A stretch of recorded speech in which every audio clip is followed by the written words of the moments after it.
Hey there, friends. It's a beautiful day out here today.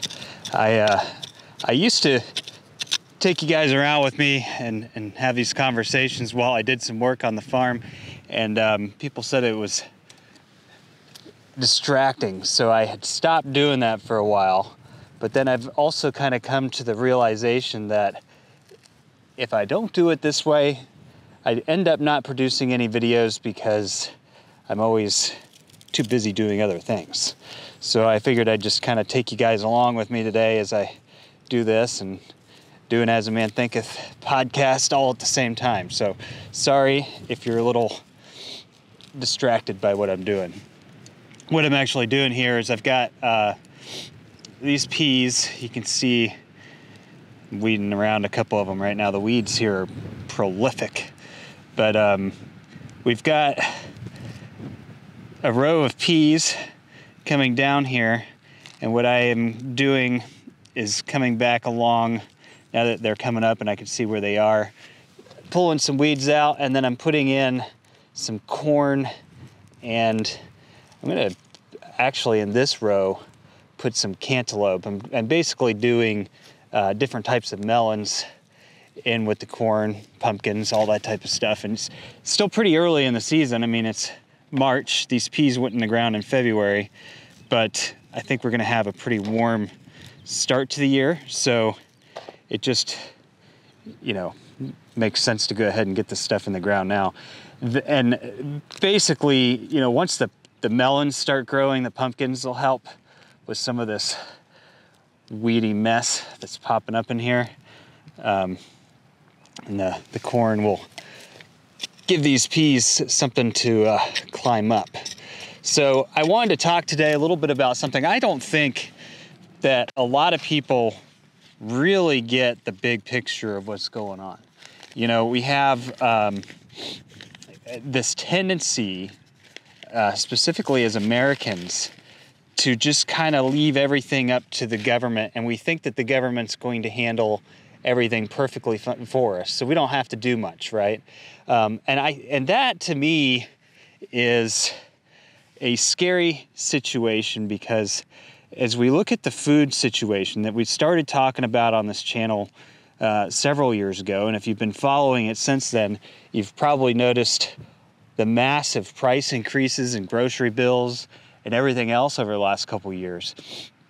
If you had been starting to plan ahead and starting to create gardens and grow some livestock, do those types of things, raise some birds for some eggs, you've probably offset a lot of your costs by now. And it's not really that hard. I mean, I'm not gonna come out here and weed this every day. Once these plants start growing, I usually just try and keep the in between the rows clear so I can get in and harvest things. But it does take a little bit of upfront work, but for the cost of food, you almost can't afford not to do it anymore. The thing I wanted to talk today specifically had to do a little bit with what we're seeing going on down in Texas, because, and I blame people's unpreparedness a little bit on the way that things are presented in the mass media.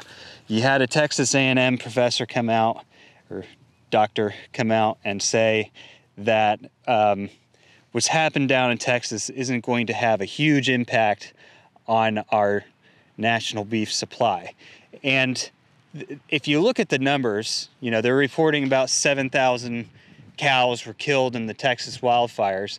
That's all true. And 7,000 really isn't a big number considering the 81 million or so that are still left in the United States. But what they're forgetting to mention in those statements is the simple fact that these ranches that are out there in the panhandle of Texas, the panhandle of Texas equates to 85% of the cattle production in Texas, which is the largest cattle state. That also translates into 30% of the cattle production in the US, all right there in the Texas panhandle. And while the fires didn't ravage the entire panhandle, it definitely impacted a lot of farms over the 1 million acres plus that it burnt. And it didn't just, the animals that died aren't the only ones that are going to die from the outcome of what happened, okay? So we've got 7,000 that they can estimate now. According to the Commissioner of Agriculture, he thinks that the damage is significantly underreported. They're estimating over 10,000 head of cattle killed in the fires.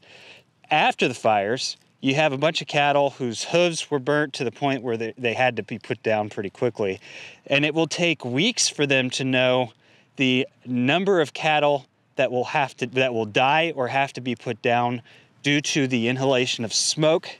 And what will end up happening is they're going to get damage to their lungs, and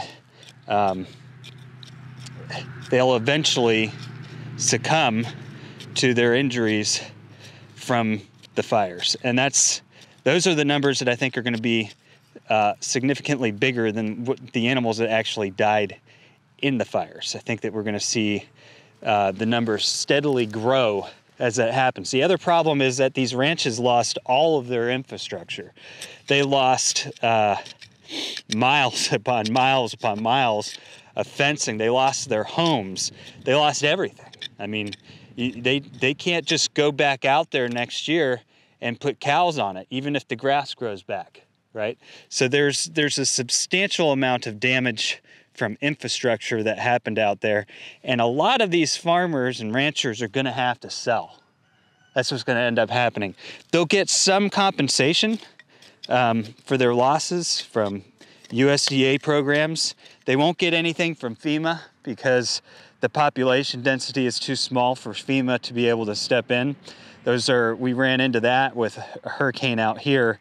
There was a lot of damage. Homes got flooded to the roof, and there was no FEMA for any of those people because we live in a rural area. There's not a lot of people out here. That's the way it works. Those government programs are meant for high density populations. I think when it comes to the overall outlook of the cattle industry, what we're seeing down in Texas is actually pretty catastrophic. And it will have long-term impacts on the beef supply. It'll have long-term impacts on the amount of meat that is flowing into the market. These aren't small numbers, and these ranches can't just go back out there and start operating again. That's not the way that these things play out. Beef prices are already hitting all-time highs. And last week with the fires, beef prices continued higher. The other thing that I think is going to happen here is a lot of the cows that did survive, they're going to end up culling a lot of those just because it's not sustainable to keep feeding them, and neither can it be too profitable to keep feeding them by bringing in hay from outside sources. I mean, that's the reality of that, is that it's not going to last very long. I did hear about a company that's bringing in sugarcane, crushed sugarcane, to help feed some of the cattle, which I thought was kind of cool. And I think that people are doing their best efforts to help these ranchers get things back on track, get their cattle fed, stay in business. But a significant amount of these ranches will probably not return to business in the future. Some of them are fairly old ranchers. The age of the farmer in the United States is getting much older, and unfortunately, it's going to take a lot of grit and commitment and investment to be able to rebuild those ranches, and I just don't see it happening for a lot of them. That's saying that some won't, and that some of that land won't be purchased and put into some of the larger ranches like we see often with industry consolidation. I mean, I'm sure that's going to happen, but the reality of what happened out there in Texas is absolutely devastating. It's horrific when you hear the stories of what the cattle have gone through, and it's going to have long-lasting impacts on the cattle industry. Why am I bringing this up while I'm gardening? I don't think that people realize how bad the food situation has gotten, and I don't think that people are making proper steps to ensure that they have food going into the future. I mean, this isn't just about the fires in Texas. Every year for the last several years, we've seen more and more reasons why people should be growing their own food and making preparations for food shortages. We have 8 billion people on this planet. The number of starving people has gotten up to about 1 billion people. And that starvation is eventually going to make its way into the United States. The number of people in the United States who are food insecure, what that means is that they can't afford to buy healthy foods. Healthy foods meaning foods that aren't full of preservatives and junk. Those numbers are growing year over year. And yet, you know, as we head into these crises, we continue to think, well, the government's got our back. They're going to take care of us. They'll always find a way to feed their people. And maybe that's what all the lab grown stuff is for. Maybe that's what all of the bug plants are for, to feed people in a world where food becomes more and more scarce. Today, you know, when I started talking about this, I was more concerned about things that were going on globally with our weather patterns. And I'm not talking about global warming. I think our climate changes periodically, and those changes could bring catastrophic impacts to our food supply because we have such a high population. We operate on such small margins, even when it comes to food, that you know the slightest disruption could send the whole system into chaos. It's true. Everybody knows it. Everybody's preparing for it. Even governments are preparing for it. But most people aren't. They're just sitting around thinking, well, there's always going to be a solution to me. It's not something I need to worry about right now. And it's not just weather patterns that people have to be concerned about today, even though I do see, you know, that continuing to deteriorate. You know, we have this thing called the magnetosphere, which really kind of stabilizes things on Earth when it's strong. It's been weakening steadily. And that has a lot more to do with the sun than anything else. And I'm not going to get into that debate with you guys today. Point is that things are changing in that department. But then you got to look at what's happening globally, not just here in the US, but globally in geopolitics and then domestic politics.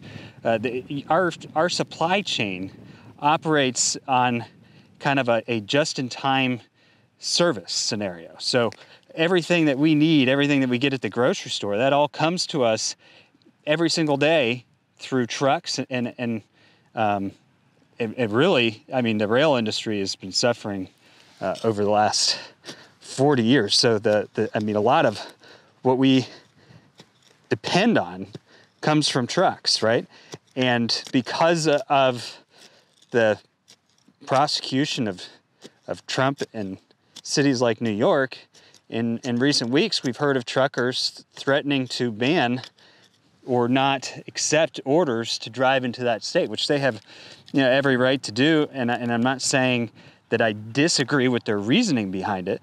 I'm just saying that if they decided, we're gonna strike, we're not going to deliver to these areas. We almost saw a rail strike not too long ago that would have had devastating consequences. Same thing would happen with trucks. So when we look at the political divide of our country, it adds to the insecurity of our entire supply chain, our entire food system. All of these things could go up in smoke at any moment in time. And then what are people going to do?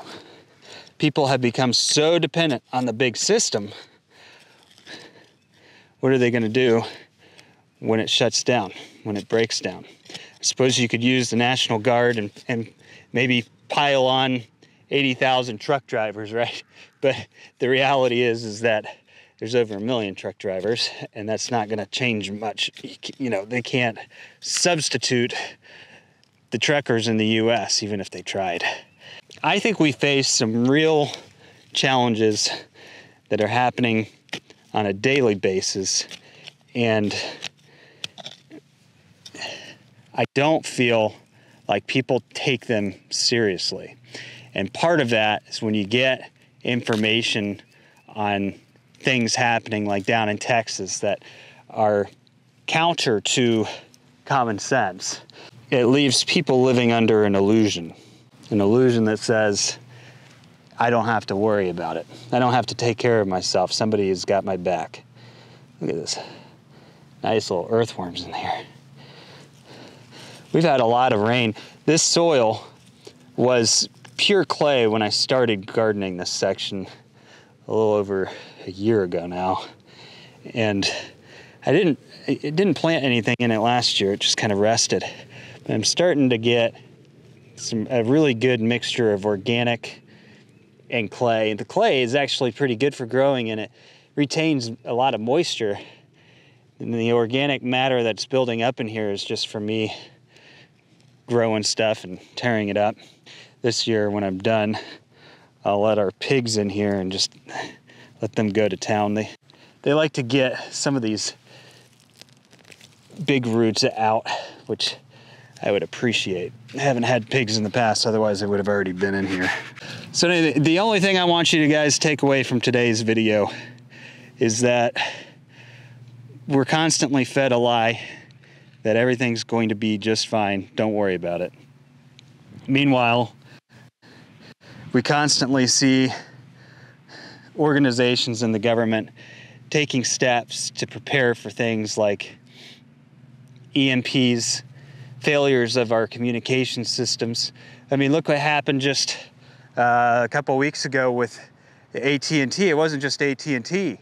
There were a lot of networks that were involved in those outages.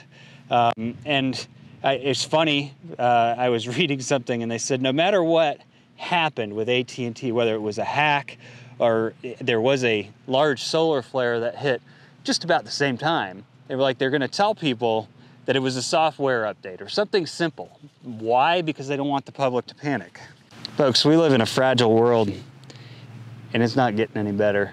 I hope you guys get out there now, start planting your gardens. We don't do a market garden. We just, a lot of this corn that I'm putting in the ground, I have, I don't know, a lot of rows of peas and corn and potatoes.